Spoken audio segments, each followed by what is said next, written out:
தொடங்கிடலாம். சரி.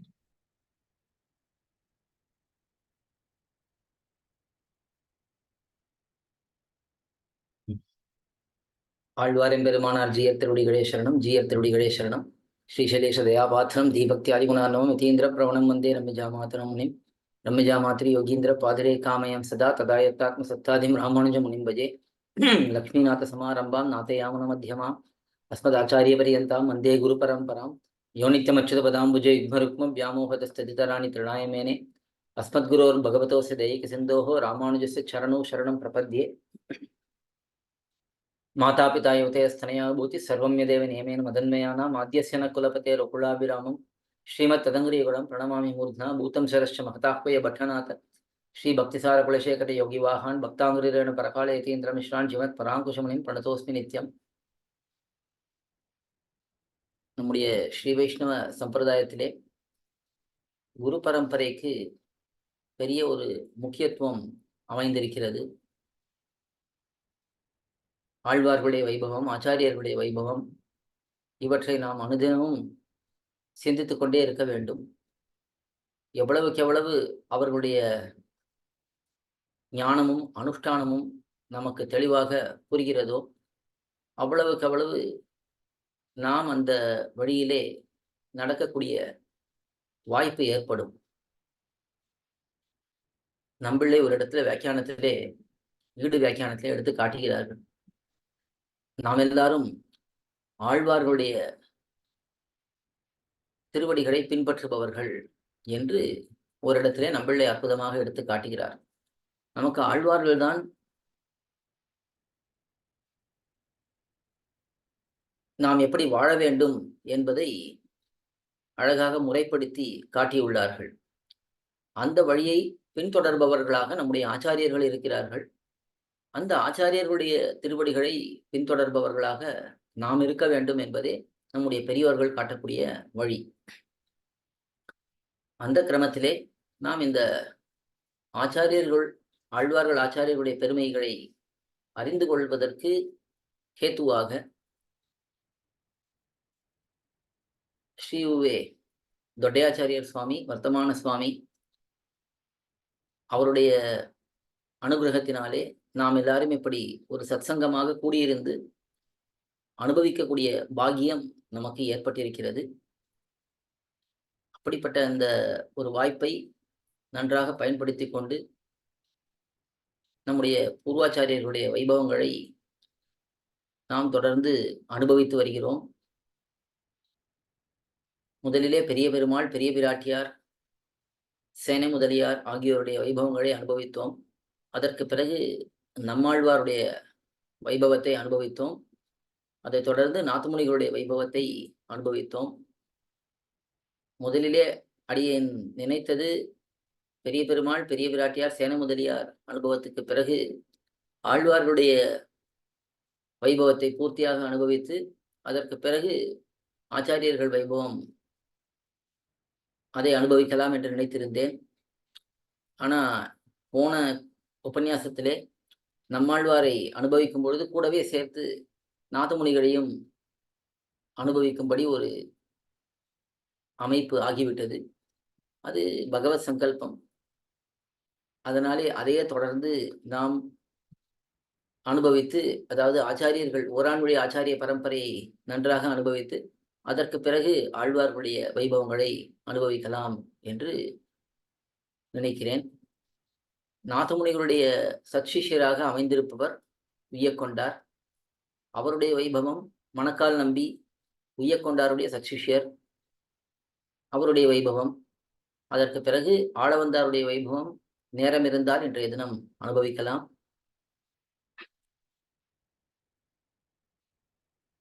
ஆழ்வார்கள் ஆச்சாரியர்கள் நமக்கு சிறந்த வழிகாட்டுகளாக இருக்கிறார்கள் என்பதை நாம் பல இடங்களிலே பார்த்து தெரிந்து கொள்ளலாம். இருந்தாலும் நமக்கு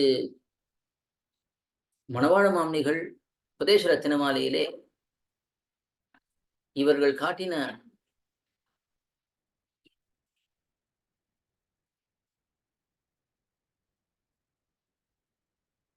மணவாள மாமுனிகள் உபதேச ரத்தின மாலையிலே ஆழ்வார்கள் ஆச்சாரியர்களுடைய திருவுள்ள கருத்து என்ன என்பதை மிக அழகாக ஸ்ரீவச்சனபூஷணம் என்கிற அற்புதமான திவ்ய சாஸ்திரத்திலே பிள்ளைலோக்காச்சாரியர் எப்படி இந்த விஷயங்களை காட்டியிருக்கிறாரோ அதை அற்புதமாக மணவாழ மாமுனிகள் வெளியிட்டிருக்கிறார். அந்த பிரபந்தத்திலே வரிசையாக ஆழ்வார்களுடைய அவதார தினங்கள், அவர்களுடைய அவதார ஸ்தலங்கள், அதே போல எம்பெருமானாருடைய அவதார தினம், அவதார ஸ்தலம், இந்த ஆழ்வார்களுடைய பரம்பரையானது எப்படி கிரமமாக தொடர்ந்து வந்தது என்பதை காட்டும் பொழுது, தெருளுற்ற ஆழ்வார்கள் சீர்மை அறிவாரார், அருளிச் செயலை அறிவாரார், அருள் பெற்ற நாதமுனி முதலான நம் தேசிகரை அல்லால் என்று அந்த பாசுரத்திலே நாதமுனிகள் தொடக்கமாக நம்முடைய சம்பிரதாயம் வளர்கிறது என்பதை அற்புதமாக மணவாழ மாமுனிகள் எடுத்து காட்டியுள்ளார். அதையும் சொல்லும் பொழுது அருள் பெற்ற நாதமுனி என்று காட்டுகிறார். அருள் பெற்ற நாதமுனி என்றால் எப்படி ஆழ்வார்கள் எம்பெருமானிடத்திலிருந்து மயர்வர மதிநலம் அருள பெற்றார்களோ அதே போல ஆச்சாரியர்கள் ஆழ்வார்களிடத்திலிருந்து அப்படிப்பட்ட அருளை பெற்றார்கள் என்று சொல்லலாம் என்பதை பெரியோர்கள் எடுத்து காட்டியுள்ளார்கள். எப்படி எம்பெருமானுடைய அருள் நேரே ஆழ்வார்களுக்கு கிடைத்ததோ அதே போல ஆழ்வார்களுடைய அருள் ஆச்சாரியர்களுக்கு கிடைத்தது. அது எங்கே கிடைத்தது? இதுக்கு நமக்கு என்ன ஆதாரம் என்று கேட்டால், ஸ்ரீமன் நாதமுனிகள் தான் நம்மாழ்வாருடைய பிரபந்தங்களை தேடி திருக்குறுகூருக்கு சென்று அங்கே திருப்புலி ஆழ்வாருக்கு திருமுன்பே அமர்ந்து கொண்டு யோகத்திலே இருந்து 12,000 முறை கனினுஞ்சிறு தாம்பு பிரபந்தத்தை அங்கே விண்ணப்பம் செய்தார். அப்பொழுது நம்மாழ்வார் நாதமுனிகளுக்கு பிரத்யட்சமாகி அந்த நாதமுனிகளுக்கு சகல திவ்ய பிரபந்தங்களையும் அர்த்தத்தோடே கொடுத்தார். அந்த விசேஷமான அர்த்தங்களைத்தான் ஸ்ரீமன் நாதமுனிகள் அடுத்ததாக வரக்கூடிய பரம்பரையாக வரக்கூடிய ஆச்சாரியர்களுக்கு பகிர்ந்தளித்தார் என்று நாம் பார்க்கலாம். அந்த கிரமத்திலே நாதமுனிகளுக்கு அடுத்ததாக நம்முடைய சம்பிரதாயத்திலே ஆச்சாரியராக அமைந்திருப்பவர் உய்யக்கொண்டார். இவருடைய சரித்திரத்தை முதலிலே அனுபவிக்கலாம். இவர் திருவெள்ளரை என்கிற திவ்யதேசம், ஸ்வேதகிரி என்று சொல்லப்படக்கூடிய திவ்யதேசம், அந்த திவ்யதேசத்திலே அவதரித்தவர். இவர் அவதரித்த காலத்திலே இவருடைய பெற்றோர்கள் இவருக்கு புண்டரீகாக்ஷர் என்று அந்த திவ்யதேசத்து எம்பெருமானுடைய திருநாமத்தையே சூட்டினார்கள். இவர் அங்கே சிறு பிராயத்திலிருந்து அந்தந்த காலத்திலே செய்யப்பட வேண்டிய சம்ஸ்காரங்களை பெற்று உபநயன சம்ஸ்காரம் வரை நடந்து சாஸ்திரங்களை கற்றுக்கொண்டு முறையாக வாழ்ந்து வந்தார். நாதமுனிகளுடைய பெருமையை கேள்விப்பட்டு இவர் ஸ்ரீமன் நாதமுனிகளிடத்திலே சென்று சேர்ந்து சிஷ்யராக ஆனார். இவருடைய அவதார திருநக்ஷத்திரம் சித்திரை மாசத்திலே கார்த்திகை நட்சத்திரம். இவருக்கு பல சிஷ்யர்கள் இருந்தார்கள் அந்த காலத்திலே. மணக்கால் நம்பி, திருவல்லிக்கேணி பான்பெருமாள் அரையர், சேட்டலூர் செண்டலங்கார தாசர், ஸ்ரீ புண்டரீக தாசர், கோமட்டம் திருவெண்ணகரப்பன், உலகப் பெருமாள் நங்கை, இப்படி என்று இவருக்கு சிஷ்யர்கள் என்பதை நாம் குரு பரம்பரா பிரபாவம், பெரிய திருமுடி அடைவு போன்ற கிரந்தங்களிலே பார்த்து தெரிந்து கொள்கிறோம். இவருக்கு பத்மாக்ஷர் என்ற திருநாமமும் உண்டு என்பதையும் தெரிந்து கொள்கிறோம். புண்டரீகாக்ஷர் என்பதனுடைய இன்னொரு விதம்தான் பத்மாக்ஷர் என்பது. புண்டரீகம் என்றாலும் பத்மம் என்றாலும் தாமரை தான். அப்படி தாமரை கண்கள் என்று அந்த எம்பெருமானுக்கு தாமரை கண்ணன் என்று, செந்தாமரை கண்ணன் என்று திருநாமம். அதே திருநாமம் இவருக்கு சூட்டப்பட்டது. நாதமுனிகளிடத்திலே சிஷ்யர்களாக இருந்தவர்கள் பலர். அவர்களிலே முக்கியமானவர்களாக உய்யக்கொண்டாரும் குருகை காவலப்பனும் இருந்தார்கள்.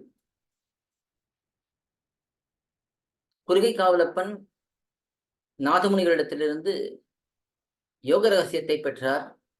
அந்த யோக ரகசியத்தை நன்றாக அவர் அபியாசம் பண்ணி அதிலே மிக தேர்ந்தவராக ஆனார். இந்த யோகாபியாசம் என்பது அஷ்டாங்க யோகம் என்று சொல்லக்கூடிய ஒரு கிரமம். இது நம்முடைய சம்பிரதாயத்திலே பெரும்பாலும் கைக்கொள்ளப்படுவதில்லை. ஏனெனில் இவையெல்லாம், இந்த அஷ்டாங்க யோகம் எல்லாம் நம்மை உபாயாந்தரத்திலே கொண்டு போய் மூட்டிவிடும் என்பதனாலே. ஏன்னா கர்மயோகம், ஞான யோகம், பக்தி யோகம், இதுக்கெல்லாமே இந்த அஷ்டாங்க யோகம் ஒரு அங்கமாக இருக்கும். அதை நன்றாக அனுஷ்டிப்பவர்களால் தான் மேலே கர்மயோகத்தை நன்றாக பண்ண முடியும். அப்படியெல்லாம் இருப்பதனாலே அது மற்ற உபாயங்களிலே நம்மை கொண்டு போய் மூட்டிவிடும் என்பதனாலே அஷ்டாங்க யோகத்தை பெரும்பாலும் நம்முடைய சம்பிரதாயத்திலே யாரும் அனுஷ்டிக்கவில்லை. ஆனால் நாதமுனிகள் அதிலே தேர்ந்தவராக இருந்தார். தேர்ந்தவராக, கைதேர்ந்தவராக அதிலே இருந்ததனாலே அவருடைய கிருபையினாலே குருகை காவலப்பனுக்கு அந்த அந்த அஷ்டாங்க யோகமானது நன்றாக அவருக்கு கை வந்தது. அதை அவர் ஆனால் உபாயமாக பிரயோஜனப்படுத்தவில்லை. அதை அவர் பகவானை அனுபவிப்பதற்கு ஒரு முறையாக அந்த அஷ்டாங்க யோகத்தை பண்ணிக்கொண்டார். அஷ்டாங்க யோகம் என்பதனுடைய உச்சகட்ட நிலைதான் இந்த சமாதி என்று சொல்லப்படக்கூடியது. பல பல நிலைகள் இருக்கின்றன. அப்படி அந்த தியானத்திலே மிக ஆழ்ந்த தியானமாக இருக்கும்.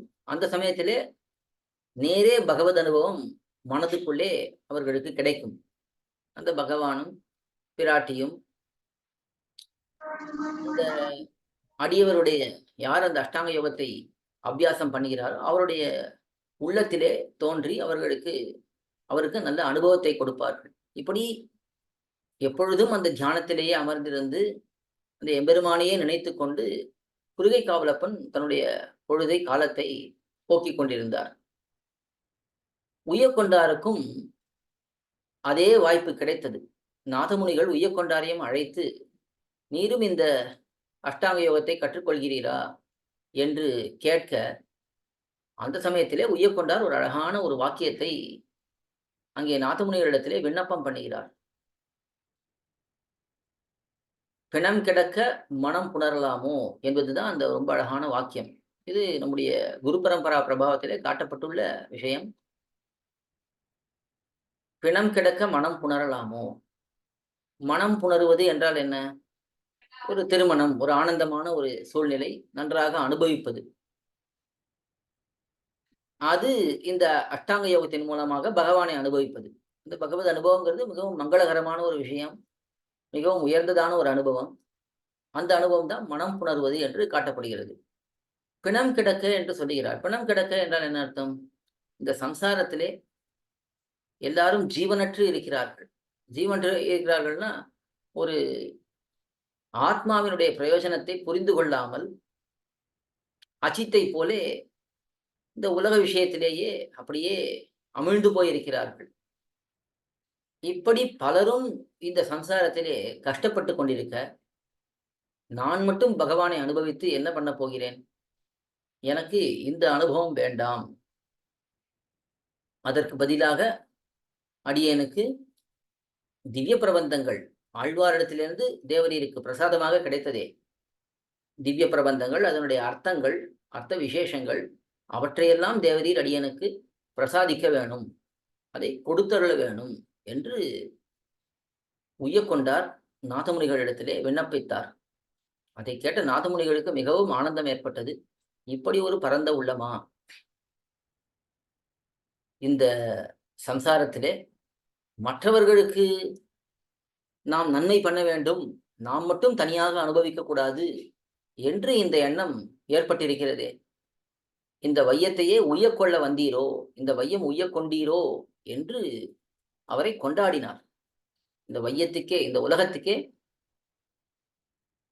உஜ்ஜீவனத்தை ஏற்படுத்த நீர் இருக்கிறீரா என்று மிகவும் ஆனந்தப்பட்டு கேட்க, அவருக்கு அதற்கு பிறகு உய்யக்கொண்டார் என்பதே திருநாமம், பிரசித்தமான திருநாமமாக ஆகிவிட்டது. அது வரைக்கும் அவருக்கு புண்டரீகாட்சர் என்பதுதான்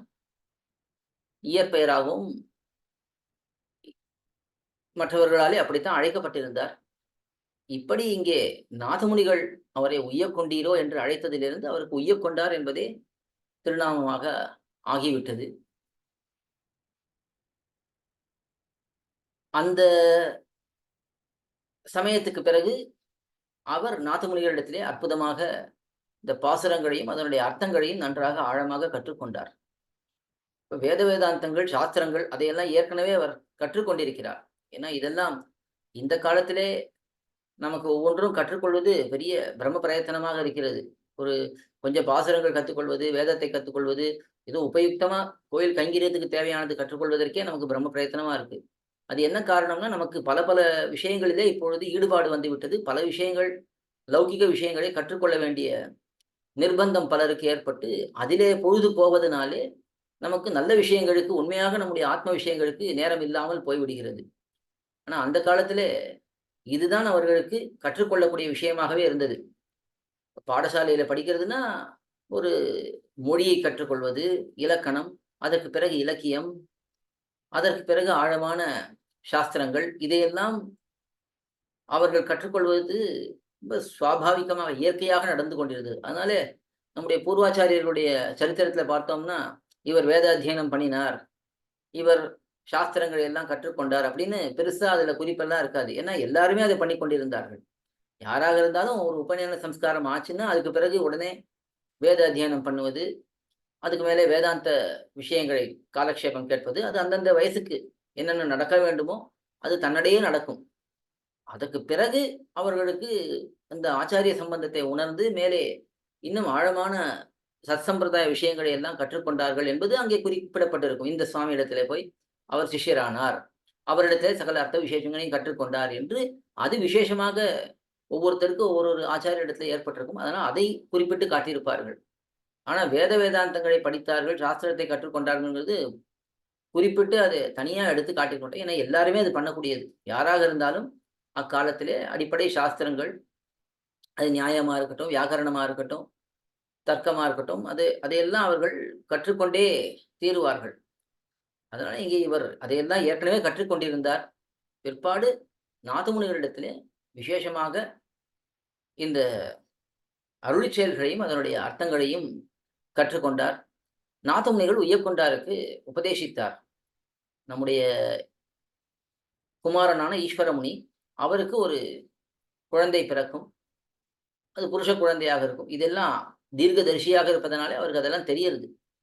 அந்த குழந்தைக்கு நம்முடைய சம்பிரதாய விஷயங்களை கற்றுக் கொடுத்து, நம்முடைய சம்பிரதாயத்துக்கு ஆச்சாரியனாக கொண்டு வர வேண்டும் என்று உய்யக்கொண்டாரிடத்திலே ஆணையிடுகிறார். உய்யக்கொண்டாரும் அதை ஏற்றுக்கொண்டு, அவசியம் நாம் அந்த கைங்கரியத்தை பண்ணுவோம் என்று சொல்லியிருக்கிறார். அப்படி உய்யக்கொண்டார் நம்முடைய சம்பிரதாயத்தை நன்றாக வழிநடத்தி வருகிறார். இது உய்யக்கொண்டாருடைய சரித்திரம். ஓரளவுக்கு நாம் இங்கே பார்த்திருக்கிறோம். அதுக்கு மேலே தொடர்ந்து மணக்கால் நம்பியுடைய சரித்திரத்தையும் பார்க்கலாம். இதுக்கு நடுவுல இன்னொரு விஷயம். இது இப்ப குரு பரம்பரா பிரபாவத்துல இந்த அளவுக்கு இருக்கும். முன்னாடியே அடியேன் ஒரு கிரந்தம் சொன்னேன். சரமோபாய நிர்ணயம் என்று ஒரு கிரந்தம் சொன்னேன். அந்த கிரந்தத்திலே ஒரு விஷயமும் நாம் பார்த்தோம். எப்படி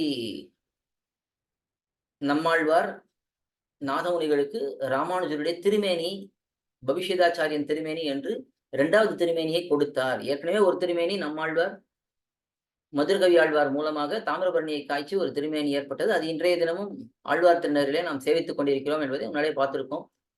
நாதமுனிகளுக்கு ஒரு திருமேனியை கொடுத்தார். ஏன்னா அவ்வளவு அர்த்த விசேஷங்களை காட்டி, அதற்கு பிறகு பிற்காலத்திலே ஒரு பெரிய மகான் அவதரிக்கப் போகிறார் என்பதையும் அவர் சூச்சகமாக அதை சொல்லி, இப்படிப்பட்ட ஒரு ஆச்சாரியன் வருவார், அவர் பவிஷ்யதாச்சாரியனாக பிற்காலத்திலே வரக்கூடிய ஆச்சாரியனாக இருப்பார் என்பதையெல்லாம் சொல்லி, அந்த திருமேனியை கொடுத்தார்ன்னு பார்த்தோம். அந்த திருமேனியும் நாதமுனிகள் வைத்துக் கொண்டிருக்கக்கூடிய அந்த திருமேனியை உய்யக்கொண்டாரிடத்திலே தான் அவர் அதை ஒப்படைக்கிறார். அதையும் பெற்றுக்கொள்கிறார்.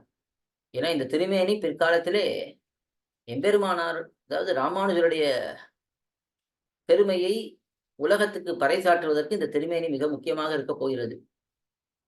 அந்த சமயத்திலே நாதமுனிகள் உய்யக்கொண்டார் நம்மாழ்வார் நாதமுனிகளிடத்திலே 3 அடையாளங்களை சொல்லுகிறார். இந்த பிற்காலத்திலே வரக்கூடிய ஆச்சாரியனானவர், மகானானவர் எப்படி இருப்பார்ங்கிறது சொல்லும் பொழுது, அவருடைய திருநக்ஷத்திரம் திருவாதிரையாக இருக்கும் என்பதை முன்னாடியே சொல்லிடுறார். அதே போல அவர் இந்த உலகத்திலே வாழக்கூடிய காலத்திலே இளம் வயதிலேயே மிக பிரசித்தி பெற்று விடுவார், ஞானத்திலே சிறந்து விளங்குவார் என்பதையும் சொல்லிவிடுகிறார். 3வது அடையாளம் தான் இந்த திருமேனி. இந்த அர்ச்சா விக்கிரகம் ஒரு விக்கிரகத்தை கொடுக்கிறாரே நம்மாழ்வார் நாதமுனிகளுக்கு, அந்த விக்கிரகத்தை அடையாளத்துக்காக கொடுக்கிறார். இந்த திருமேனியும் அந்த மகானுடைய திருமேனியும், அதாவது அந்த மகான் பிறந்து அவர் வளர்ந்து வருவாரே, அந்த சமயத்தில் அந்த திருமேனி பார்த்தா ஒப்பிட்டு பார்த்து கண்டுபிடித்து விடலாம் என்று அதையும் கொடுத்து இருக்கிறார். அதனால் அந்த திருமேனியானது நாதமுனிகளிடத்திலிருந்து உய்யக்கொண்டாரிடத்திலே வந்து சேர்கிறது. இப்படி உய்யக்கொண்டாருடைய சரித்திரம், அவர் நம்முடைய சம்பிரதாயத்திலே நாதமுனிகளுக்கு அடுத்த ஆச்சாரியராக சிறந்து விளங்கினார் என்று பார்க்கிறோம். இவர் என்ன கிரந்தங்கள் அருளி செய்திருக்கிறார் என்பது நமக்கு தெரியவில்லை. அப்படி எதுவும் அருளி செய்தது போல தெரியவில்லை. அது இன்னொரு விஷயம் நம்முடைய சம்பிரதாயத்துல முக்கியமா பார்க்கணும். ஒரு சில ஆச்சாரியர்கள் பார்த்தா நிறைய கிரந்தங்கள் அருளி செய்திருப்பார்கள். ஒரு சில ஆச்சாரியர்கள் நிறைய பல இடங்களுக்கு சென்று பிரச்சாரம் செய்திருப்பார்கள். ஒரு சில ஆச்சாரியர்கள் அவ்வளவு கிரந்தங்களோ அவ்வளவு பிரச்சாரங்களோ பண்ணியிருப்பதை போல தெரியாது. ஆனா அதனால ஒரு குறையும் இல்லை.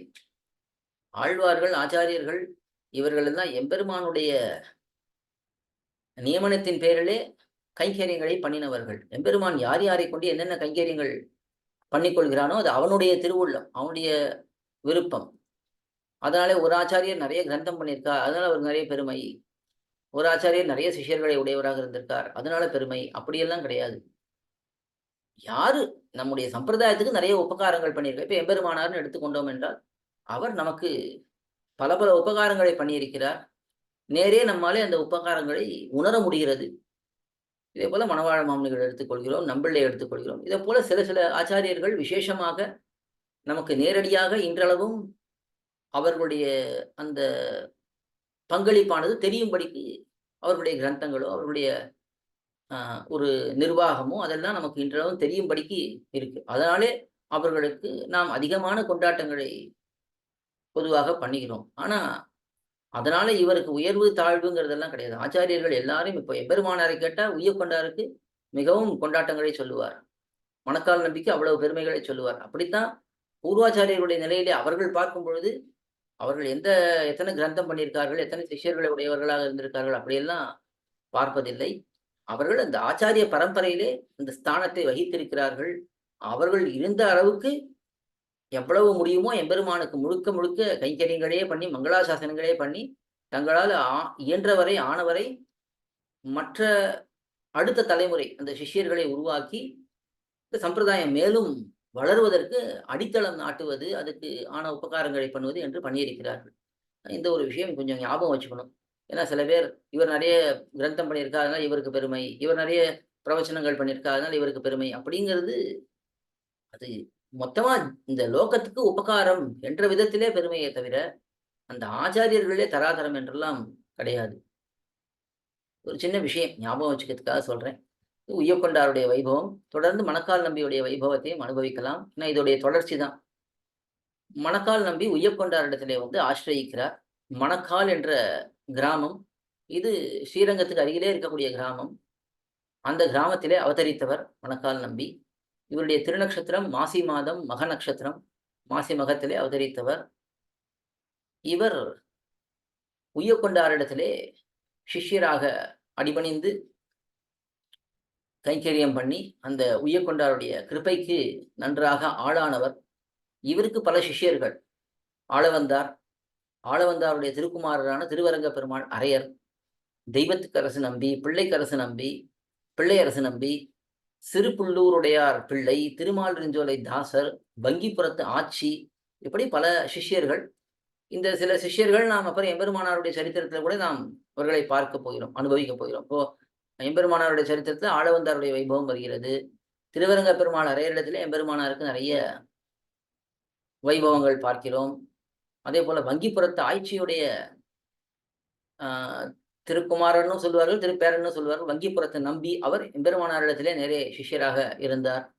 ஆக இப்போ உய்யக்கொண்டார் காலம் மணக்கால் நம்பி காலத்திலிருந்து பார்த்தோம்னா நமக்கு அந்த பரம்பரை எப்படி ஒன்றாக சேர்கிறதுங்கிறத நம்ம புரிஞ்சுக்கலாம். கொஞ்சம் ஏதாவது சூக்ஷ்மமா நாம ஆராய்ந்து பார்த்தோம்னா நமக்கு புரியும்.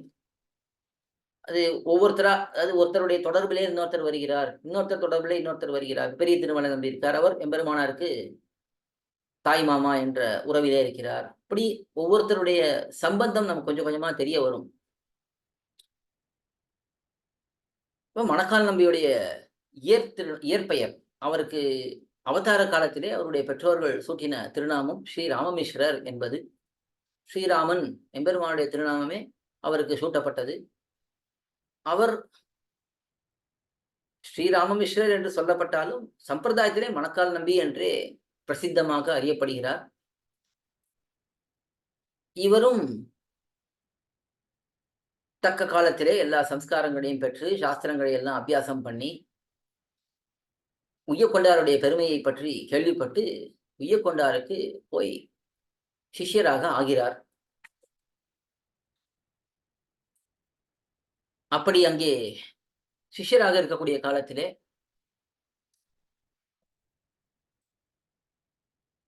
தொடர்ந்து 12 ஆண்டுகள் உய்யக்கொண்டாரிடத்திலே கூடவே இருந்து வாழ்ந்து அவருக்கு நிறைய கைங்கரியங்களை பண்ணுகிறார்.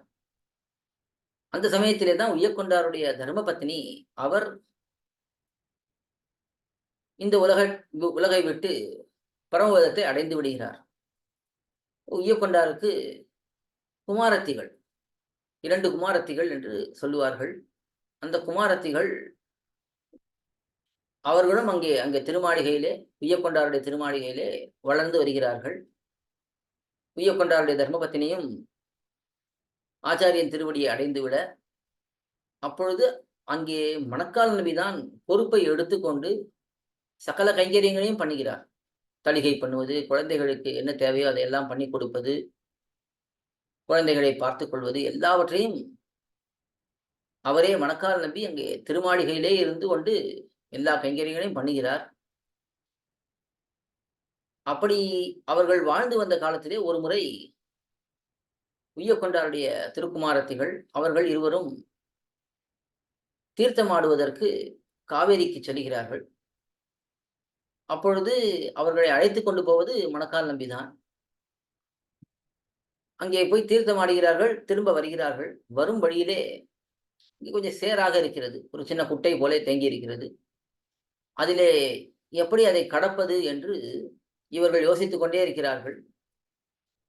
இந்த குமாரத்திகள் 2 பேரும் சிறு பெண்களாக இருப்பதாலே அவர்களுக்கு எப்படி தாண்டுவது என்று தெரியவில்லை. அதனால அப்படியே பார்த்து கொண்டே இருக்க, இதை கண்ட மணக்கால் நம்பி, சரி நாமே இவர்களுக்கு உதவுவோம் என்று அந்த சேற்றின் மேலே அப்படியே படுத்துக் கொள்கிறார், குப்புற படுத்துக் கொள்கிறார். அந்த பெண்களை அவர் மீது ஏறி அந்த பக்கம் போக சொல்லுகிறார். அந்த பெண்கள் முதல்ல தயங்கினாலும் சரி சுவாமி சொல்லுகிறார் நாம் பண்ணலாம் என்று அப்படியே பண்ணிவிடுகிறார்கள். எல்லாரும் திருமாளிகைக்கு, உய்யக்கொண்டார் திருமாளிகைக்கு திரும்பி வருகிறார்கள். அங்கே வந்த உடனே அந்த குமாரத்திகள் 2 பேரும் உய்யக்கொண்டார் இடத்தில் நடந்த சரித்திரத்தை சொல்லுகிறார்கள். சொன்ன உடனே உய்யக்கொண்டாருக்கு அவ்வளவு ஆச்சரியம். இப்படி ஒரு ஆச்சாரிய பக்தி, ஆச்சாரியனுடைய குமாரத்திகளை தன்னுடைய மேலே நடக்க வைக்கும் அளவுக்கு, தான் சேற்றிலே படுத்து தன் மேலே நடக்க வைக்கும் அளவுக்கு இவருக்கு ஆச்சாரிய பக்தி இருக்கிறதே, இது என்ன இப்படி ஒரு ஆச்சரியமான நிலை என்று அவரை மிகவும் உகந்து கொண்டாடி அவரை பார்த்து சொல்லுகிறார், நாம் உமக்கு மீண்டும் இந்த துவயமகா மந்திரத்தை உபதேசிக்கிறோம், நீர் வாரும் என்று அழைத்து அவருக்கு நன்றாக துவயமகா மந்திரத்தை உபதேசிக்கிறார். நம்முடைய பூர்வாச்சாரியர்கள் எப்பொழுதெல்லாம் ஆனந்தம் அடைகிறார்களோ அப்பொழுது அவர்கள் தங்களுடைய சிஷ்யர்கள் விஷயத்திலே ஆனந்தம் அடையும் பொழுது அந்த சிஷ்யர்களுக்கு காசு பணம் எல்லாம் கொடுக்க மாட்டார்கள். அவர்களிடத்திலே மிகுந்த அன்பு ஏற்பட்டது, மிகுந்த அவர்கள் விஷயத்திலே ஒரு ஆனந்தம் ஏற்பட்டது, அவர்களை அழைத்து அந்தரங்கமாக வைத்துக்கொண்டு அவர்களுக்கு இந்த துவயமகா மந்திரத்துடைய விசேஷமான அர்த்தங்களை அழகாக உபதேசிப்பார்கள். அதை கேட்டு அந்த சிஷ்யர்களுக்கு பரமானந்தம் ஏற்படும். ஏன்னா இந்த துவயமகா மந்திரம் தான் நமக்கு மந்திர ரத்னம் என்று கொண்டாடப்படுகிறது. நாம் அனுதினமும் இந்த துவயமகா மந்திரத்தையே ஜபம் பண்ணி கொண்டிருக்க வேண்டும் என்பதை பிள்ளை லோகாச்சாரியர் எடுத்து காட்டுகிறார் ஸ்ரீவச்சன பூஷண திவ்ய சாஸ்திரத்திலே. ஜப்தவ்யம் குரு பரம்பரையும் துவயமும் என்று ரொம்ப அழகான ஒரு விஷயம். நாம் எப்பொழுதும் குரு பரம்பரையை முன்னிட்டு கொண்டு துவய மகாமந்திரத்தை அனுசந்தித்துக் கொண்டே இருக்க வேண்டும் என்பது இங்கே காட்டப்படுகிறது. குரு பரம்பரை என்றால் வாக்கிய குரு பரம்பரை என்று வைத்துக் கொள்ள வேண்டும். ஏன்னா அதுதான் குரு பரம்பரை மந்திரம் என்று சொல்லப்படுகிறது. அஸ்மத் குருபியோ நமக, அஸ்மத் பரம குருபியோ நமக, அஸ்மத் சர்வ குருபியோ நமக, ஸ்ரீமதே ராமானுஜாய நமக, ஸ்ரீ பராங்குஷ தாசாய நமக, ஸ்ரீமத் யாமுனமுனியே நமக, ஸ்ரீ ராமமிஸ்ராய நமக, ஸ்ரீ புண்டரீகாட்சாய நமக, ஸ்ரீமன் நாதமுனியே நமக, ஸ்ரீமதே ஷடகோபாய நமக, ஸ்ரீமதே விஸ்வக்சேனாய நமக, ஸ்ரீயை நம ஸ்ரீதராய நமக என்று இதுதான் குரு பரம்பரை, வாக்கிய குரு பரம்பரை என்று சொல்லப்படுகிறது. இதை சொல்லிவிட்டு அதற்கு பிறகு துவய மகாமந்திரத்தை சொல்ல வேணும். துவயத்தை பாடியன் சொல்ல போறதில்லை. இந்த துவய மகாமந்திரம் என்பது நமக்கு நம்முடைய சம்பிரதாயத்திலே மிக மிக முக்கியமான ஒரு மந்திரம். அது 2 வாக்கியங்களை கொண்டிருப்பதனாலே துவயம் என்று சொல்லப்படுகிறது. ஒரு விஷயம் ரொம்ப வருத்தப்படக்கூடிய விஷயம். ஒரு துவயம்னு சொன்ன உடனே ஞாபகம் வந்து 2 வாக்கியம்னு சொன்ன உடனே ஞாபகம் வருது. வேற இடத்துல கூட நீ சொல்லியிருக்கேன். பல இடங்கள்ல காப்பி, அது ஒரு பானம், அதை ரொம்ப கௌரவமா சொல்றதா நினைச்சுட்டு துவயம் சாப்பிட வாங்கோ அப்படின்னு சொல்றா. பல இடங்கள்ல இது நடக்கிறது. இது சில பெரியவர்களே சொல்லி பார்த்திருக்கேன். மிக மிக வருந்தத்தக்க விஷயம் இது. எவ்வளவு உயர்ந்ததான ஒரு விஷயம் துவய மகாமந்திரம் என்பது. அதை போய் ஒரு மிக மிக தாழ்ந்தது நாம சாப்பிடக்கூடாத ஒரு விஷயத்தை குறிப்பதற்கு உபயோகப்படுத்துறதுங்கிறது ரொம்ப தவறான விஷயம் அது. ஞாபகம் வந்ததுனால சொன்னேன். துவயம் ஏதோ ஒரு பேச்சு வந்தது, அதனால சொன்னேன்.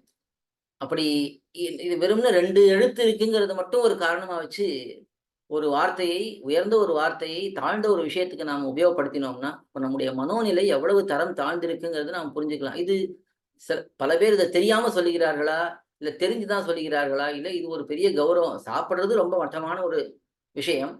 அது பெரியவர்கள்லாம் அதை சாப்பிட்டது கிடையாது. ஏதோ ஒரு காலப்போக்குல அது பழக்கத்துல வந்துடுது. அது அந்த வார்த்தையே சொல்லாம இதை சாப்பிட வாங்கோ, அது சாப்பிடுற அளவுக்கு நமக்கு பரவாயில்லன்னு தோன்றது. அது சாப்பிடுறது அந்த வார்த்தையை சொல்றதுக்குள்ள என்ன பெரிய கூச்சம். எதுக்காக சொல்றேன்னா, அந்த துவயம் என்பது அவ்வளவு உயர்ந்த ஒரு மந்திர ரத்னம் என்று சொல்லப்படக்கூடியது. அதிலே நாம் என்ன பார்க்கிறோம்? 2 வாக்கியம் பார்க்கிறோம். பூர்வ வாக்கியம், உத்தர வாக்கியம். பூர்வ வாக்கியத்திலே எம்பெருமானுடைய திருவடிகளை நாம் உபாயமாக பற்றுகிறோம். அதுக்கு முன்னாடி நமக்கு புருஷகாரம் வேணும். பிராட்டியை முன்னிட்டுக் கொள்ள வேண்டும். இவ்வளவுதான் அதுல. பிராட்டியை முன்னிட்டு கொண்டு பெருமாளுடைய திருவடிகளை நாம் உபாயமாக பற்றுகிறோம். உத்தர வாக்கியத்துல என்ன அர்த்தம் இருக்கு? இப்படிப்பட்ட பிராட்டிக்கும் பெருமாளுக்கும் சேர்ந்திருக்கக்கூடிய நிலையிலே நாம் தொடர்ந்து கைங்கரியங்கள் பண்ண வேண்டும். அவர்களுடைய உகப்புக்காக கைங்கரியம் பண்ண வேண்டும். இதெல்லாம் நம்முடைய சம்பிரதாயத்தில் நாம் அடிப்படையாக தெரிந்து கொள்ள வேண்டிய விஷயம். சுவாமி சொல்லியிருப்பார், இருந்தாலும் அடியே நீங்க ஒரு ஞாபகப்படுத்துவதாக சொல்லுகிறேன். இந்த ஜப்தவியம் குரு பரம்பரை துவயம்ங்கிறது மிக மிக முக்கியமானது. ஏனெனில் எப்பொழுதெல்லாம் நமக்கு ஓய்வு ஏற்படுகிறதோ, ஓய்வுன்னா மனதிலே வேற சிந்தனை இல்லாமல், இப்ப ஏதோ ஒரு பாசுரங்கள் சேவித்துக் கொண்டிருக்கிறோம், இல்ல ஏதோ ஒரு பாராயணம் பண்ணி கொண்டிருக்கிறோம். இதை தவிர மனசும் வாக்கும் நம்முடைய பேச்சும் சும்மா இருக்கக்கூடாது. அப்பொழுது என்ன ஆகணும்னா, உடனே குரு பரம்பரையை சொல்லி துவயத்தை சொல்லணும். குரு பரம்பரையை சொல்லி துவயத்தை சொல்லணும். இப்படியே மாத்தி மாத்தி சொல்லிட்டே இருக்கணும். இப்படி நாம் சொல்லிக்கொண்டே இருந்தோம்னா, நம்முடைய மனது இந்த குரு பரம்பரை இடத்திலேயும் இந்த உபாய உபேயங்கள் என்ன என்பதிலேயும் நல்ல ஸ்திர புத்தியை பெறும். அப்படி பெற்றது என்றால் நமக்கு இருக்கக்கூடிய மற்ற கிளேஷங்கள், மற்ற கவலைகள், ஏதேதோ நாம் வருத்தங்கள் பட்டுருக்கோம், அதெல்லாம் நமக்கு கொஞ்சம் கொஞ்சமா மறக்க ஆரம்பித்து விடும், நம்மை விட்டு விலக ஆரம்பித்து விடும். அதனால இந்த துவயத்தையும் குரு பரம்பரையை முன்னிட்டு கொண்டு துவயத்தை சொல்லணும். அதுவும் எப்படி எவ்வளவு நம்முடைய பூர்வாச்சாரியர்கள் சொல்லியிருக்கார்கள்னா, வெறுமனே ஒருத்தன் துவயத்தை மட்டும் அனுசந்தானம் பண்றான்னு வச்சுக்கலாம். குரு பரம்பரை அனுசந்தானம் பண்ணாமல் துவயத்தை மட்டும் அனுசந்தானம் பண்ணினா தேவதாந்திர பஜனம் பண்ணினதுக்கு சமம் என்று நம்முடைய பெரியவர்கள் எடுத்து காட்டுவார்கள். ஏன்னா குரு பரம்பரையை முன்னிடாமல் நாம் ஒரு நாளும் பெருமாளிடத்திலே போகக்கூடாது. பெருமாளிடத்துல சரணாகதி தானே. துவயங்கிறது என்னது? பெருமாளிடத்துல நாம் சரணாகதி பண்ணிக்கிறோம். அந்த சரணாகதியை நினைவு கூறுகிறோம். ஒவ்வொரு தடவையும் முதல் தடவை பண்ணும்போது சரணாகதி பண்ணிக்கிறோம். அடுத்த தடவை பண்ணும்போது திரும்ப திரும்ப புதுசாக சரணாகதி பண்றோம் இல்லையே. முன்னாடி பண்ணின சரணாகதியை ஞாபகப்படுத்தி இப்படி நாம் பண்ணியிருக்கோம். அப்படிப்பட்ட நமக்கு இந்த மாதிரி கைங்கரியம், எம்பெருமானுடைய உகப்புக்கு நமக்கு நாம் கைங்கரியம் பண்ண வேண்டும். இந்த கைங்கரியம் பண்றதுங்கிறதும் நம்முடைய ஆசைக்கோ நம்முடைய பெருமைக்கோ நாம் பண்ணுவது என்பதும் பொருத்தமானதே கிடையாது. அது பெரிய குழிங்கிறார். இந்த ஸ்ரீமதே நாராயணாய நமகன்னு துவயத்துல உத்தர வாக்கியம் இருக்கே, அதுல இருக்கக்கூடிய அந்த நமகங்கிறதுக்கு அவ்வளவு மதிப்பு நம்முடைய சம்பிரதாயத்துல. ஏன்னா எம்பெருமானுக்கு கைங்கரியம் பண்ண வேண்டும், பிராட்டியோடைய கூடியிருக்கக்கூடிய எம்பெருமானுக்கு கைங்கரியம் பண்ண வேண்டும். அப்படி நாம் பண்ணும் பொழுது அதிலே நமக்கு ஒரு எனக்கு என்கிற எண்ணம் வந்துடக்கூடாது. அது வந்துடுத்துன்னா அது பெரிய பள்ளம்ங்கிற. அதாவது பரமபத சோபானத்துல 99 வரைக்கும் போயிடுவோம். அங்கே ஒரு பெரிய பாம்பு இருக்கும். அதுல போய் உட்கார்ந்தோம்னா திரும்பி கீழ வந்துடும். அதே போலதான் கைங்கரியம் பண்றதுங்கிறது மிகப்பெரிய நிலை. இத நம்ம எங்க பார்க்கலாம்னா, பண்டை நாளாலே நின் திருவருளும் பங்கயத்தால் திருவருளும் கொண்டு நின் கோயில் செய்து பல்படிகால் குடிகுடி வழிவந்த ஆட்சியம் அந்த பதிகத்துல ரொம்ப அழகான ஒரு விஷயம் காட்டுறார். திவ்ய தேசங்களிலே எம்பெருமானுக்கு உகப்பாக கைங்கரியங்கள் பண்ணக்கூடிய அந்த பாக்கியம் எப்படி ஒருத்தருக்கு கிடைக்கும்னா, பிராட்டியுடைய கட்டாட்சம் இருக்கக்கூடியவருக்கு மட்டும்தான் அது கிடைக்கும் என்று அந்த பதிகத்துல எடுத்து காட்டுறாருன்னா, கைங்கரியம் கிடைக்கிறதெல்லாம் நம்ம சொல்லலாம் வேணாம். எத்தனையோ இடங்கள்ல இப்ப கைங்கரியத்துக்கு ஆளே இல்ல, நீங்க போனேன்னா உடனே கிடைச்சிரும் அப்படின்ட்டு. நாம நினைச்சுட்டு இருக்கலாம். ஆனா அதெல்லாம் நமக்கு எம்பெருமானுடைய அனுமதி இருந்து, பிராட்டியுடைய அனுமதி இருந்தா தான், நமக்கு எவ்வளவு ஆசை இருந்தாலும், நமக்கு எவ்வளவு ஆர்த்தி இருந்தாலும், அங்க எவ்வளவு பெரிய தேவை இருந்தாலும் கூட நமக்கு அது கிடைக்கணுங்கிறது யாருக்கு முடிவு பண்றான்னா, பெருமாளும் பிராட்டியும் தான் முடிவு பண்ணுது. அதிலயும் முக்கியமா பிராட்டியுடைய கட்டாட்சம் இருக்கிறவர்களுக்கு தான் திவிதேச கைங்கரியம், அர்ச்சாவதார கைங்கரியம் கிடைக்கும் என்பது அந்த பண்ட நாளாலே பதிகத்துல ரொம்ப அழகா எடுத்து காட்டியிருக்கார். அப்படிப்பட்ட கைங்கரியம் நமக்கு கிடைச்சு, அவர்கள் திருவுள்ளத்திலே நாம் எப்படியோ பட்டு, சரி இந்த குழந்தைக்கு ஒரு கைங்கரியம் குடுக்கலாம் அப்படின்னு அவர்கள் கொடுத்தார்கள்னா, நாம் அங்க போய் குழந்தையா இல்லாம ரொம்ப பெரியவன் அப்படின்னு நினைச்சுண்டு, என்னுடைய ஆசைக்கு நான் கைங்கரியம் பண்றேன். அது பாசுரம் சேவிக்கிறதா இருக்கட்டும், அது எழுந்தருள பண்ணுவதா இருக்கட்டும், திருவாராதனம் பண்ணுவதா இருக்கட்டும், எந்த தழிகை பண்றதா இருக்கட்டும், நான் எப்படி பண்ணேன் பாரு, இன்னைக்கு என்ன மாரி யார் பண்ணுவா? அப்படிங்கிற அந்த எண்ணம்லாம் வந்துடுத்துன்னா, அப்ப அது பெரிய பள்ளத்துல அங்கேருந்து 99லேருந்து கீழ வர்றத போல. அப்படி அந்த கைங்கரியம்ங்கிறது அவ்வளவு பெரிய ஒரு பாக்கியம். அந்த கைங்கரியம் கிடைக்கிறதுங்கிறது. அதனால தான் அந்த காலத்துலலாம் ஆச்சாரியன் திருமாளிகையிலயோ, மடங்களிலேயோ, பெருமாள் சந்நிதிகளையோ கைங்கரியம் கிடைக்கிறது அவ்வளோ பாரிச்சு, பாரிச்சு அந்த கைங்கரியத்த பண்ணுவார்கள். அது பல சமயங்கள்ல என்ன ஆயிடுது, இன்னைக்கு இருக்கக்கூடிய சூழ்நிலைகள்ல, பல சமயங்கள்ல அது ஒரு வேலை மாரி ஆயிடுது. கைங்கரியம்ங்கிறது நம்ம பேருக்கு சொல்லிண்டாலும், அது ஒரு வேலை போல தான் பல பேர் அதை நினைக்கிறார்கள். ஆனா அப்படி நினைப்பதுங்கிறது அந்த ஒரு அந்த கிடைச்ச ஒரு பெரிய பாக்கியத்துக்கு அது ஒரு நம்மால ஒரு இழுக்கு ஏற்படுற மாரி ஆயிடும். எதுக்காக சொல்ல வந்தேன்னா, அந்த கைங்கரியம் அதை நாம் பிரார்த்திக்கிறோம். பிரார்த்திக்கும் பொழுது அதிலே நமக்கு என்கிற அந்த எண்ணமே வந்துறக்கூடாது. அப்படி இல்லாமல் அந்த கைங்கரியத்தை பண்ணுவதுதான் உயர்ந்தது. அப்படி பண்ணும் பொழுதும், அது நம்முடைய ஆச்சாரிய பரம்பரையை முன்னிட்டு கொண்டு பண்ணணும். ஆச்சாரிய பரம்பரைன்னு ஏதோ நேரா எம்பெருமானார்ட்ட போயிடுறேன் அப்படின்னு சொல்லக்கூடாது. அதுக்காக தான் அந்த குரு பரம்பரை மந்திரத்திலே அஸ்மத் குருப்யோ நமஹ என்று நம்முடைய குருக்களிலிருந்து ஆரம்பிக்கிறது. அது குருப்யோ நமஹன்னா அது பன்மை. நம்முடைய ஆச்சாரிய ஸ்தானத்திலே இருக்கக்கூடியவர்கள். நமக்கு பஞ்சசம்ஸ்காரம் பண்ணினவர், நமக்கு ஞானாச்சாரியர்கள். அந்த பஞ்சசம்ஸ்காரம் பண்ணின ஆச்சாரியருக்கு கூட இருக்கக்கூடிய பெரியோர்கள். இவர்கள் எல்லாருமே நமக்கு அங்கே அந்த அஸ்மத் குருப்யோ நமஹங்கிறதுல அடக்கமாயிடும். அடுத்தது அஸ்மத் பரமகுருப்யோ நமஹ. அவர்களுடைய ஆச்சாரியர்கள். பஞ்சசம்ஸ்காரம் பண்ணின ஆச்சாரியனுடைய ஆச்சாரியன், ஞானாச்சாரியனுடைய ஆச்சாரியன். இத போல இருக்கக்கூடியவர்கள் பெரியோர்கள், அடுத்த நிலையிலே இருக்கக்கூடியவர்கள். அஸ்மத் சர்வ குருப்யோ நமஹங்கிறது இந்த பரமாச்சாரியர்கள் நிலையிலிருந்து ஸ்ரீமதே ராமானுஜாய நமஹ என்று எம்பெருமானாரிடத்துல போறோமே, அதுக்கு நடுவுல இருக்கக்கூடிய எத்தனையோ ஆச்சாரியர்கள், ஆயிரக்கணக்கான ஆச்சாரியர்கள், நம்முடைய குரு பரம்பரையில இருக்கக்கூடிய ஒவ்வொரு ஆச்சாரியனையும் அங்கே நாம் சேர்த்துக் கொள்ள வேண்டும். இது அஸ்மத் சர்வ குருப்யோ நமஹ என்று இப்படி அமைக்கப்பட்டிருக்கு. எவ்வளவு ஒரு நம்முடைய பூர்வர்கள் எப்படியெல்லாம் அவர்கள் அதை அமைத்திருக்கார்கள்ங்கிறத பார்க்கணும். இப்ப இந்த அஸ்மத் குருப்யோ நமஹ, அஸ்மத் பரம குருப்யோ இது சாஸ்திரத்திலேருந்து வரதில்ல நமக்கு. நம்முடைய பூர்வாச்சாரியர்கள் நம்முடைய பாவத்துக்காக இதை புரிந்து கொண்டு நாம் எப்படி இருக்க வேண்டும் என்பதை அவர்கள் காட்டியிருக்கிறார்கள். இது வேதத்துல எங்க இருக்கு? அஸ்மத் குருப்யோ நமः பரம குருப்யோ இது வேதத்துல எங்க இருக்குன்னா, இது வேதத்துல இருக்காது. ஏன்னா, எம்பெருமானார், அப்புறம் பெரிய நம்பி இவர்கள் எல்லாம் இந்த பரம்பரையிலே நம்முடைய ஸ்ரீ வைஷ்ணவ சம்பிரதாய பரம்பரையிலே இருக்கக்கூடியவர்கள். இந்த மந்திரம் எல்லாம் அதுல இருக்காது. ஆனா, நம்முடைய பூர்வர்கள் நம்முடைய நிலைக்கு எது உகந்தது? நாம் இருக்கக்கூடிய இந்த உயர்ந்ததான ஸ்ரீ வைஷ்ணவ சம்பிரதாயத்திலே நாம் எப்படி நம்முடைய வாழ்க்கையை அமைத்துக் கொள்ள வேண்டும்? அதுக்கு நாம் எப்படி அனுசந்தானம் பண்ண வேண்டும்? எப்படி ஜபம் பண்ண வேண்டும்? அப்படிங்கிறத எடுத்து இந்த ஜப்தம்பியம், குரு பரம்பரையும், துவயமும் என்று சொல்லும்பொழுது, அந்த குரு பரம்பரைங்கிறதிலே அஸ்மத் குருப்யோ நமஹன்னு ஆரம்பிக்கிறார். நாம் நம்முடைய ஆச்சாரியனை முன்னிட்டுக் கொண்டு, அவருடைய ஆச்சாரியனை முன்னிட்டுக் கொண்டு, அவருடைய ஆச்சாரியனை முன்னிட்டுக் கொண்டு, அப்படியே எம்பெருமானாரிடத்துல போய், அதுக்கு மேல பெரிய நம்பி, அதுக்கு மேல ஆளவந்தார், மணக்கால் நம்பி, உய்யக்கொண்டார், அப்படின்னு வரிசையா அந்த கிரமத்தில போய் எம்பெருமானிடத்துல பிராட்டியும், எம்பெருமானையும் போய் அணுகினோம் என்றால், அப்ப அந்த பெருமாளுக்கும் பிராட்டிக்கும் நம்ம பார்க்கும்பொழுது பேரானந்தமா இருக்கும். இப்படி ஒருத்தன் வந்திருக்கானே நம்ம இடத்துல, இவ்வளவு குரு பரம்பரை இடத்துல இவ்வளவு பக்தியோட இருக்கானே என்று அந்த எம்பெருமானும் பிராட்டியும் உகப்பார்கள். இது நமக்கு ரொம்ப சாதாரணமா நடைமுறையிலே அப்படியே ஒரு மந்திரமா வச்சுட்டா எப்படி இது நம்ம சில விஷயங்கள்லாம் யோசிச்சா நமக்கு ஆச்சரியமா இருக்கும். இப்ப தினப்படி நாம் பல்லாண்டு பல்லாண்டு பல்லாயிரத்தாண்டு பாசுரம் சொல்றோம். சின்ன குழந்தைக்கு கூட அந்த பாசுரம் தெரியும். சிற்றஞ்சிறுகாலே வந்துன்னை சேவித்து பாசுரம் சேவிக்கிறோம். அதெல்லாம் சின்ன குழந்தைகளுக்கு கூட தெரியுது. ஆனா எவ்வளவு உயர்ந்த அர்த்தங்கள் அந்த பாசுரங்கள்ல. ஒரு சின்ன குழந்தை ஒண்ணுமே தெரியாத குழந்தைய பெருமாளுக்கு மங்களாசாசனம் பண்ணும்படிக்கு நம்முடைய பெரியோர்கள் அமைத்திருக்கிறாங்க. நித்தியப்படி நம்ம சேவிக்கிறதுனால என்ன ஆகுது? பெருமாளுக்கு மங்களாசாசனம் பண்றோம். இருக்கிறதுலயே உயர்ந்தது எது? நம்முடைய சம்பிரதாயத்துலன்னா, மங்களாசாசன பரராக இருப்பது, மற்றவர்களை மங்களாசாசன பரர்களாக ஆக்குவது.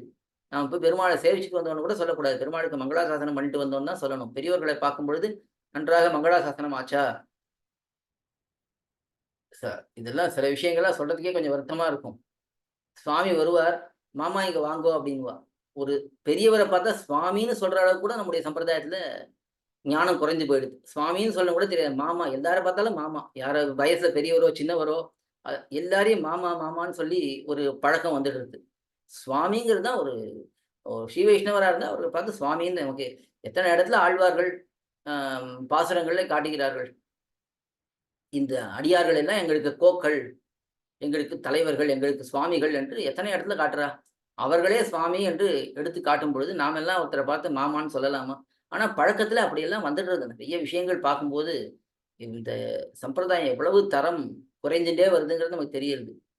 அப்படி ஒருத்தரை நாம் அந்த அடியார்கள் விஷயத்துல அவ்வளவு ஈடுபாடோட இருக்கணுங்கிறதுக்காக சொல்ல வந்தேன். அப்படி பல்லாண்டு பல்லாண்டுன்னு அந்த சின்ன குழந்தைய கூட பல்லாண்டு பாட வைக்கிறார்கள்.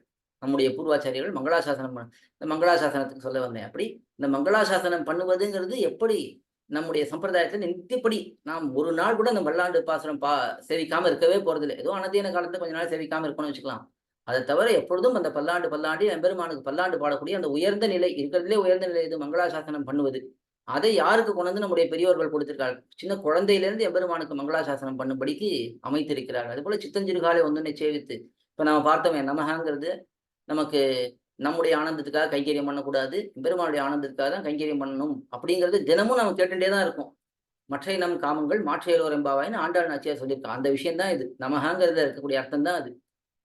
மற்றை நம் காமங்கள்னா நம்ம ஸ்ரீ வைஷ்ணவர்களா இருந்துட்டு வேற என்ன காமம் நமக்கு இருக்க முடியும்? இருக்கவே முடியாது. அப்படி இருக்குன்னா நமக்கு அந்த ஸ்ரீ வைஷ்ணவத்தவே இல்லைங்கிறது மாரி ஆயிடும். அதனால மத்த இனம் காமங்கள்னா என்ன அர்த்தம்? உனக்கு கைங்கரியம் அந்த பாசுரமே கைங்கரிய பாசுரம் தான். "சித்தஞ்சிறுகாலே வந்துன்னை சேவித்துங்கிறதே அது கைங்கரியம் தான். அந்த கைங்கரியம் பண்ணும் பொழுது, அதிலே எனக்கு ஆசை வந்துறக்கூடாது. இந்த கைங்கரியம் என்னுடைய ஆசைக்காக பண்ணிக்கிறேங்கிற எண்ணம் வந்துறக்கூடாது." என்பதைத்தான் ஆண்டாள் நாச்சியார் அங்கே பிரார்த்திக்கிறாள். அது நமக்கு எல்லாருக்குமே பொருந்தும். ஆண்டாள் நாச்சியார் அங்கே கேட்பது அவளுக்கு மட்டும் இல்ல, நம்ம எல்லாருக்குமே பொருந்தக்கூடிய விஷயம் தான். இப்படி நம்முடைய பூர்வாச்சாரியர்கள் பார்த்தா உயர்ந்த விஷயங்கள். எதுக்காக சொல்றேன்னா, இந்த குரு பரம்பரைங்கிறது எப்படிப்பட்ட உயர்ந்த விஷயம்?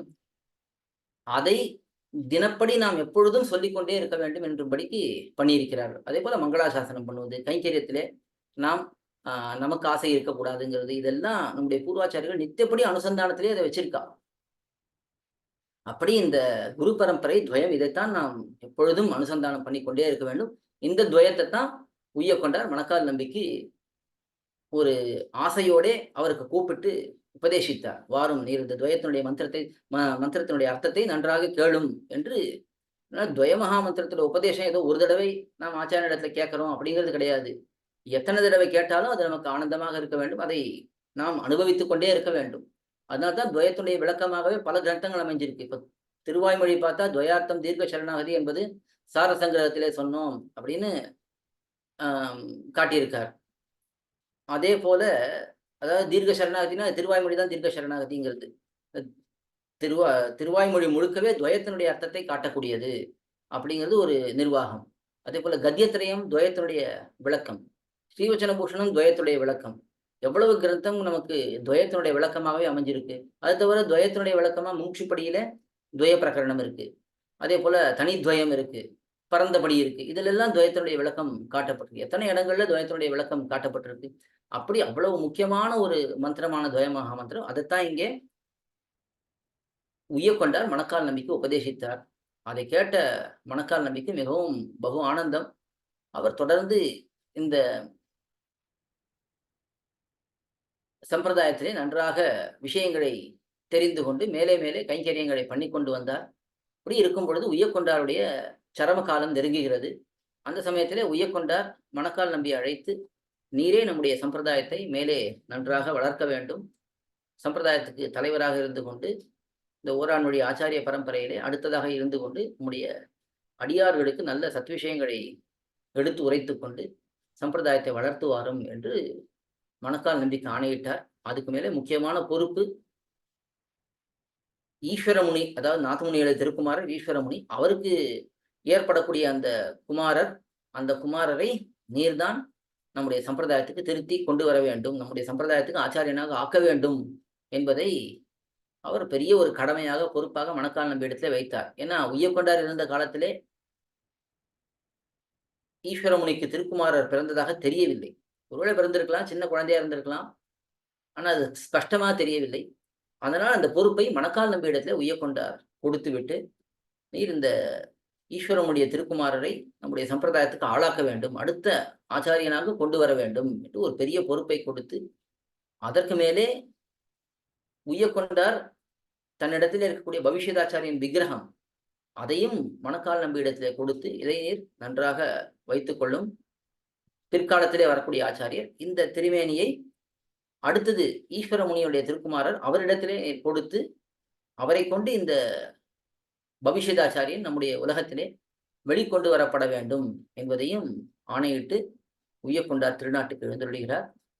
இது உய்யக்கொண்டார் மணக்கால் நம்பியுடைய சரித்திரம். ஓரளவுக்கு நாம் அனுபவித்திருக்கிறோம் இன்றைய தினம். மேலே ஆளவந்தாருடைய சரித்திரம் அதை அடுத்த முறை அனுபவிக்கலாம். ஏன்னா இன்னைக்கு கொஞ்சம் ஆரம்பிக்கலாம்னு நினைச்சேன், ஆனால் அது காலம் கொஞ்சம் போயிடுத்து. அதனாலே அடுத்த முறை ஆளவந்தாருடைய அனுபவத்தை வைபவத்தை அனுபவிக்கலாம். அப்பொழுது மணக்கால் நம்பியுடைய அனுபவம் இன்னும் பாக்கி இருக்கு.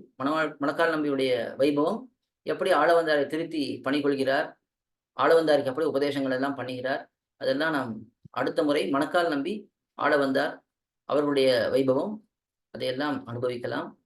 ஆழ்வார் எம்பெருமானார் ஜீயர் திருவடிகளே சரணம். ஜீயர் திருவடிகளே சரணம்.